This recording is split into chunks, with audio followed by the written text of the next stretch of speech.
उद्धव जब ब्रज भूमि में गोपियों की परीक्षा लेने के लिए गए, गोपियों को प्रेमी से ज्ञानी बनाने गए, ज्ञान का पाठ पढ़ाने गए, लेकिन जब उद्धव ने ब्रज की गोपियों से कहा, ए गोपियों, तुम किस कृष्ण के चक्कर में पड़ी हो? अगर प्रेम करना चाहती हो तो उस निर्गुण निराकार परब्रह्म परमात्मा से करो। तो ब्रज की गोपियां कहती हैं, एक बात बता दो उद्धव, क्या? कि निर्गुण कौन देश को वासी, ये निर्गुण परब्रह्म परमात्मा किस देश में रहता है? उसका देश तो बताओ, कहाँ रहता है?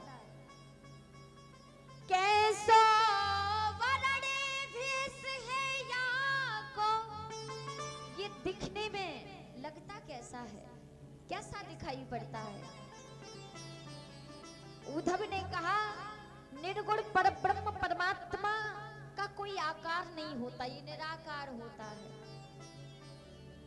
ब्रज की गोपियों ने कहा, जब उद्धव कहने लगे निर्गुण परब्रह्म परमात्मा को सुनने के लिए कानों की जरूरत नहीं, देखने के लिए आंखों की जरूरत नहीं, बोलने के लिए वाणी की जरूरत नहीं, कर्म करने के लिए हाथों की जरूरत नहीं, चलने के लिए पांवों की जरूरत नहीं। क्यों?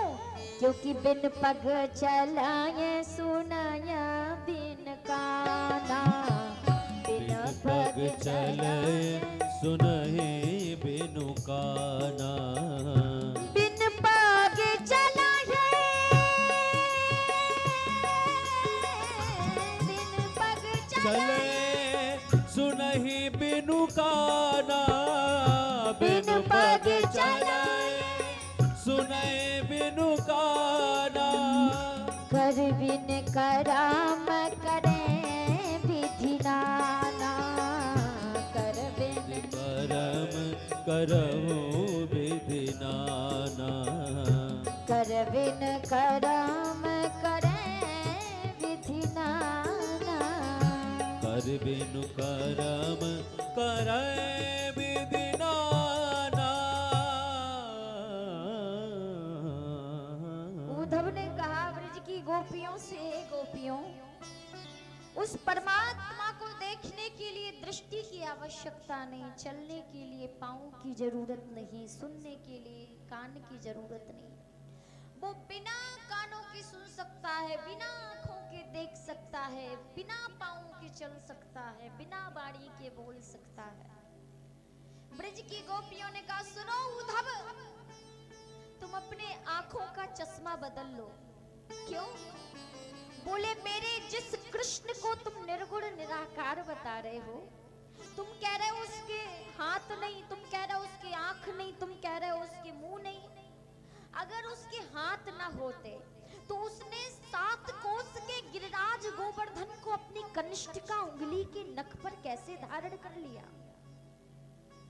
तुम कह रहे हो उसके पैर नहीं, नंद बाबा की 9 लाख गैयों को दौड़ दौड़ कर ब्रज भूमि में कैसे चराया?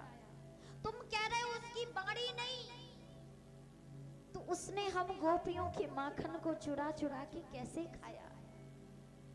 चश्मा बदल लो उद्धव। क्यों? क्योंकि जिस सगुण साकार कृष्ण को तुम निर्गुण निराकार बता रहे हो, वो निर्गुण निराकार नहीं, वो तो सगुण साकार है। लेकिन उस कृष्ण को देखने के लिए ज्ञान की आंखों की जरूरत नहीं, प्रेम की आंखों की जरूरत है। क्योंकि परख सकती है ना उस ब्रह्म को अभिमान की आंखें, दिखाई कृष्ण क्या देगा जो ना हो प्रेम की